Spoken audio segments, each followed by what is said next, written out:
नमस्कार दोस्तों, स्वागत है आपका हमारे channel target for IAS and MPPSC with के। आज का मध्य प्रदेश का करंट अफेयर में आप लोगों का बहुत बहुत स्वागत है। और आज के इस करंट अफेयर में हम लोग डिस्कस करने वाले हैं कि मध्य प्रदेश में कहां पर इको टूरिज्म और एडवेंचर पार्क बनाए जाएंगे। और भी अन्य इंपॉर्टेंट करंट अफेयर हम यहां पर डिस्कस करेंगे। जैसे कि आपको याद हो, मैंने 2 दिन पहले आप लोगों को बताया था कि मध्य प्रदेश ने पूरे भारत में सबसे अधिक टीकाकरण करके रिकॉर्ड बनाया है। दोस्तों अब एक और इम्पोर्टेंट न्यूज़ निकल कर आ रही है और सबसे अधिक गर्व की बात है कि अब मध्य प्रदेश ने भारत ही नहीं बल्कि पूरे वर्ल्ड का रिकॉर्ड ब्रेक कर दिया है।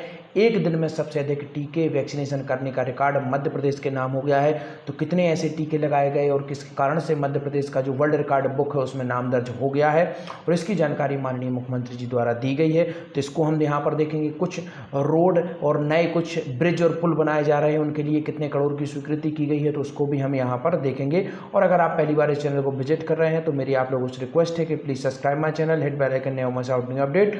आपको अगर मेरा टेलीग्राम चैनल ज्वाइन करना है, उसकी लिंक डिस्क्रिप्शन में है, वहाँ से आप मेरा टेलीग्राम चैनल ज्वाइन कर जाएंगे। वहाँ पर आपको इस लेक्चर की जो PDF है वह फ्री ऑफ कॉस्ट वहाँ पर मिल जाएगी, और भी अन्य स्टडी मटेरियल आपको वहीं पर उपलब्ध होंगे। तो चलिए शुरू करते हैं बिना समय गवाए हुए। एक दिन में कितने लाख लोगों का टीका लगाने का मध्य प्रदेश का record world book of record में शामिल हुआ। तो एक दिन में दोस्तों मध्य प्रदेश ने ऐसे कितने लाख लोगों को टीका लगाया जिसका रिकॉर्ड जो था दोस्तों वह वर्ल्ड बुक ऑफ रिकॉर्ड में शामिल हो गया है। तो आपका ऑप्शन नंबर 1 है 17 लाख लोगों को, 16 लाख लोगों को, 20 लाख लोगों को या फिर 21 लाख लोगों को। तो इसका राइट आंसर है दोस्तों आपका ऑप्शन नंबर 1, 17 लाख लोगों को जो टीकाकरण करने का रिकॉर्ड किए बनाया है मध्य प्रदेश ने। और इसी रिकॉर्ड के साथ दोस्तों Madhya Pradesh world book of record में शामिल हो गया है, अर्थात पूरे वर्ल्ड में एक दिन में सबसे अधिक टीकाकरण किया है हमारे प्यारे मध्य प्रदेश ने, जो कि गर्व की बात है। और जो संभावित तीसरी लहर का जो खतरा बताया जा रहा था उसको काफ़ी हद तक कम करने में वैक्सीन ही कारगर है। और उसके बाद सबसे बड़ा अस्त्र है आप लोगों का मास्क और सोशल डिस्टेंसिंग का पालन करना। दोस्तों काफ़ी अधिक इंपॉर्टेंट है। देखते हैं, एक दिन में 17 लाख लोगों को टीका लगाने का मध्य प्रदेश का record world book of record में शामिल। काफ़ी अधिक इंपॉर्टेंट है दोस्तों, वर्ल्ड बुक ऑफ रिकॉर्ड में मध्य प्रदेश का यह शामिल हुआ है।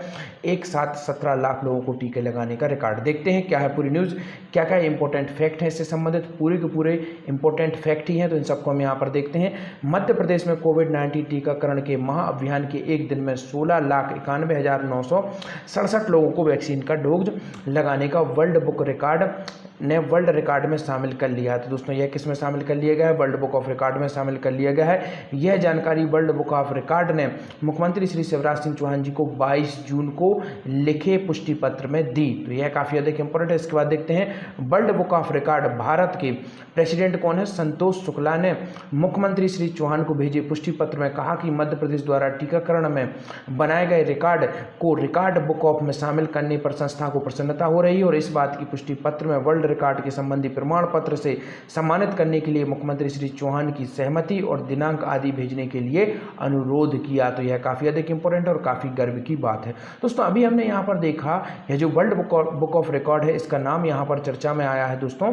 तो यह इसके अंतर्गत मध्य प्रदेश ने और कौन कौन से रिकॉर्ड बनाए हैं? तो यहाँ पर एक और इंपॉर्टेंट रिकॉर्ड है जो कि मध्य प्रदेश गवर्नमेंट द्वारा ही बनाया गया था, और काफ़ी बड़ा यह रिकॉर्ड था दोस्तों, सबसे अधिक जो वृक्ष हैं उनको लगाने का। दोस्तों आपको याद हो, नर्मदा किनारे दोस्तों काफ़ी अधिक इंपॉर्टेंट है। 2017 में, याद रखिए 2017 में नर्मदा किनारे पर दोस्तों कितने वृक्ष लगाए गए थे आप लोगों को मालूम हो? लगभग 7 करोड़ वृक्ष लगाने का मध्य प्रदेश गवर्नमेंट द्वारा कार्य किया गया था। नर्मदा जी के जो किनारे पर लगाए गए थे, काफ़ी अधिक इंपॉर्टेंट। नर्मदा को माँ नर्मदा भी कहा जाता है मध्य प्रदेश में, और मध्य प्रदेश की जीवन रेखा भी कहा जाता है दोस्तों। तो इसके किनारे पर कितनी तारीख को लगाए गए थे? 2 जुलाई, याद रखिए काफ़ी अधिक इंपॉर्टेंट है। 2 जुलाई आपका 2017 में आपके 7 करोड़ वृक्ष लगाने का रिकॉर्ड बनाया गया था। काफ़ी अधिक इंपॉर्टेंट है। जो कि एक नर्मदा यात्रा भी निकाली गई थी दोस्तों, जिसे नमामि नर्मदे देवी यात्रा के नाम से भी जाना जाता है दोस्तों।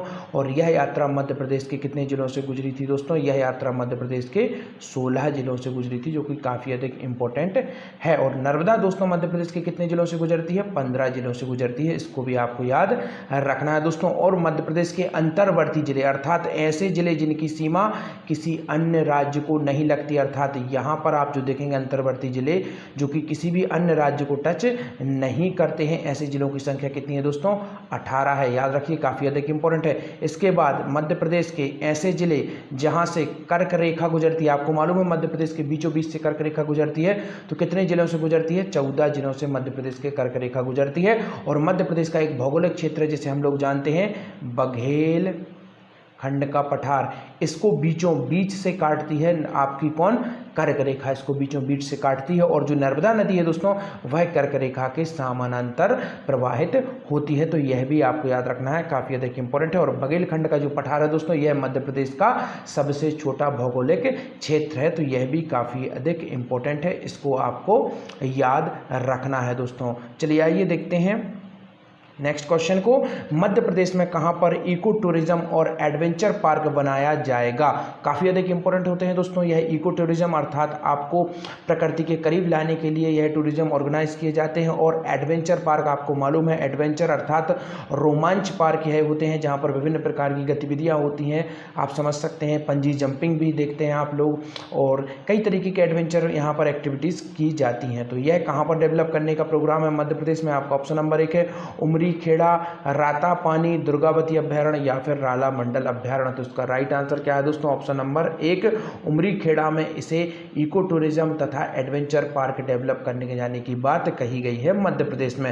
रातापानी दोस्तों कहां पर है? यह है आपका रायसेन में है दोस्तों। और मध्य प्रदेश में आपको मालूम है 7 ऐसे जो टाइगर रिजर्व है मध्य प्रदेश में, और जिनमें से 6 नेशनल पार्क हैं अर्थात राष्ट्रीय उद्यान, और एकमात्र केवल और केवल जो अभ्यारण्य है उसका नाम क्या है? रातापानी। रातापानी एकमात्र ऐसा अभ्यारण्य है जिसे टाइगर रिजर्व के अंतर्गत शामिल किया गया है, जो कि काफ़ी अधिक इंपॉर्टेंट है। दुर्गावती अभ्यारण्य कहाँ पर है दोस्तों? यह है आपका दमोह में, याद रखिए दमोह में। और अभी यहाँ पर इलेक्शन हुआ था जहाँ पर राहुल सिंह चुनाव हार गए थे बीजेपी के, वह वर्तमान में कौन है? लॉजिस्टिक हब के प्रमुख हैं, अध्यक्ष हैं लॉजिस्टिक, और जो वेयर हाउसिंग हब है उसके प्रमुख है दोस्तों। और दोस्तों राला मंडल कहां पर है? यह काफी अधिक इंपॉर्टेंट है। यह दोस्तों आपका आता है इंदौर में, और मध्य प्रदेश का सबसे छोटा अभ्यारण्य इसे कहा जाता है, तो यह भी काफी अधिक इंपॉर्टेंट है। देखते हैं 1 महीने में किस अभ्यारण्य में शुरू होगी नाइट सफारी। और दोस्तों ऐसा सफारी, नाइट सफारी शुरू करने वाला यह प्रथम अभ्यारण्य है, आपको याद रखना है। आपको जो नेशनल पार्क मैंने बताए थे उनमें वन विहार प्रथम था जहां पर शुरुआत की गई थी, उसके बाद धीरे धीरे करके सभी अभ्यारण्य में नाइट सफारी शुरू कर दी गई थी। और यहाँ पर आपको देखना है अभी अभ्यारण्य में भी नाइट सफारी की शुरुआत की जा रही है, तो ऐसा कौन सा अभ्यारण्य है जो प्रथम होगा जिसमें नाइट सफारी की शुरुआत कर दी जाएगी? आपका ऑप्शन नंबर 1 है रातापानी, राला मंडल, सैलाना अभ्यारण्य या फिर नौरादेही अभ्यारण्य। तो इसका राइट आंसर है दोस्तों आपका राला मंडल अभ्यारण्य, जो कि मैंने अभी आप लोगों को बताया था कहां पर है, यह इंदौर में है। रातापानी आप लोगों को मालूम ही है रायसेन में है। सैलाना दोस्तों कहां पर है? रतलाम में है, याद रखिए कहां पर है? सैलाना आपका रतलाम में। और नौरादेही कहां पर है दोस्तों? नौरादेही है आपका सागर में। काफ़ी अधिक इंपॉर्टेंट है। सागर में दोस्तों मध्य प्रदेश की प्रथम यूनिवर्सिटी भी थी, 1946 में उसकी स्थापना की गई थी। मध्य प्रदेश का प्रथम केंद्रीय विश्वविद्यालय भी यही था दोस्तों, काफ़ी अधिक इंपॉर्टेंट है। इसके बाद दोस्तों देखते हैं क्या है पूरी न्यूज़। राला मंडल में 1 महीने में शुरू होगी नाइट सफारी। उमरी खेड़ा में इको टूरिज्म और एडवेंचर पार्क बनाने के लिए 30 जून को 3 मंत्री और प्रमुख सचिव क्या करेंगे? भ्रमण करेंगे दोस्तों यहाँ पर। और जल संसाधन मंत्री श्री सिलावट ने कहा कि उमरी खेड़ा को इको टूरिज्म पार्क बनाने के लिए कार्य योजना बनाने के लिए निर्देश दिए हैं। इसके लिए 3 मंत्री श्री सिलावट, कुंवर विजय शाह और सुश्री उषा ठाकुर के साथ प्रमुख सचिव वन श्री अशोक वर्णवाल भी 30 जून को इंदौर, उमरी खेड़ा और राला मंडल का भ्रमण करेंगे, जो कि काफ़ी अधिक इंपॉर्टेंट होने वाला है। तो देखते हैं नेक्स्ट क्वेश्चन। एनडीबी के सहयोग से कितने करोड़ के कार्य जारी हुए? काफ़ी अधिक इंपॉर्टेंट है।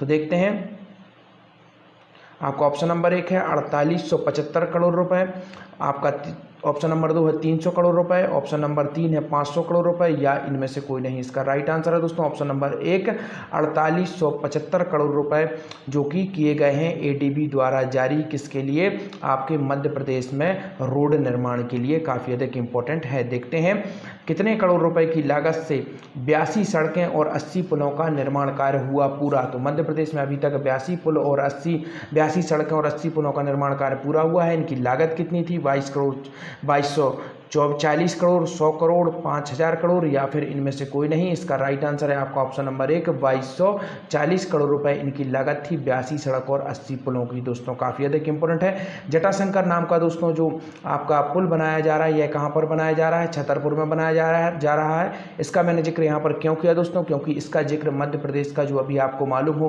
कुछ ही 1-2 महीने पहले हमारे मध्य प्रदेश का आर्थिक सर्वेक्षण जारी किया गया था, बजट पेश किया गया था, उसमें उस रूपवे का जिक्र किया गया था, जटाशंकर रूपवे। तो यह कहाँ पर है? यह आपके छतरपुर में है, इसे आपको याद रखना है। चलिए, चर्चा हुई है रोड से संबंधित, तो यहाँ पर मध्य प्रदेश के परिवहन से संबंधित आपको पूरे के पूरे इंपॉर्टेंट फैक्ट बता देता हूँ। मध्य प्रदेश दोस्तों राज्य परिवहन विभाग की स्थापना कब हुई थी? 1962 में इसकी स्थापना हुई थी। तारीख क्या थी? 1 जून। याद रखिए, काफ़ी अधिक इंपॉर्टेंट है। इसके बाद आपको बताना चाहूँगा दोस्तों, मध्य प्रदेश में जो आपके नेशनल जो NH अर्थात नेशनल हाईवेज की संख्या कितनी गुजरती है? नेशनल हाईवेज तो मध्य प्रदेश से 44 नेशनल हाईवे गुजरते हैं। और दूसरे प्रकार के जो हाईवेज होते हैं, जिन्हें हम जानते हैं राजकीय राजमार्ग, अर्थात जिनका निर्माण राज्य सरकार द्वारा किया जाता है, इनकी संख्या कितनी है? 48 है। और जो आपके नेशनल हाईवे हैं, इनका निर्माण किसके द्वारा किया जाता है? केंद्र सरकार द्वारा इनका निर्माण किया जाता है। अब मैं आपको बताना चाहूँगा दोस्तों, मध्य प्रदेश का सबसे बड़ा जो नेशनल हाईवे है वह कौन सा है जो मध्य प्रदेश से गुजरता है? अर्थात NH46, NH46 दोस्तों वर्तमान में मध्य प्रदेश का सबसे लंबा नेशनल हाईवे है। इसकी लंबाई कितनी है दोस्तों? 634 किलोमीटर। याद रखिए, काफ़ी अधिक इंपॉर्टेंट यह है।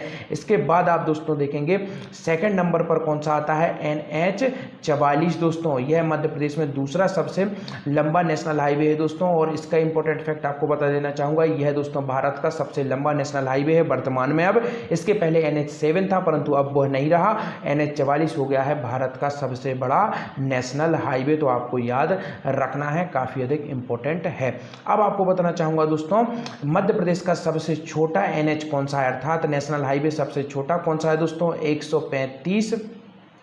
135 BB। याद रखिए, आपको 135 BB दोस्तों मध्य प्रदेश का सबसे छोटा नेशनल हाईवे है। अब आपको बताना चाहूँगा दोस्तों, राजकीय राजमार्ग होते हैं जो आपके स्टेट हाईवे जिसके हम बोलते हैं, तो मध्य प्रदेश का सबसे बड़ा स्टेट हाईवे कौन सा है दोस्तों? NH19 है, जो कि आपका छिंदवाड़ा को टच करता है यूपी से। तो यह काफ़ी अधिक इंपॉर्टेंट है, सबसे बड़ा नेशनल हाईवे है दोस्तों। इसके बाद आपको बताना चाहूँगा दोस्तों, जो आपका सबसे बड़ा हमने अभी देखा NH19 था स्टेट हाईवे। अब हम देखते हैं सबसे छोटा स्टेट हाईवे कौन सा है दोस्तों?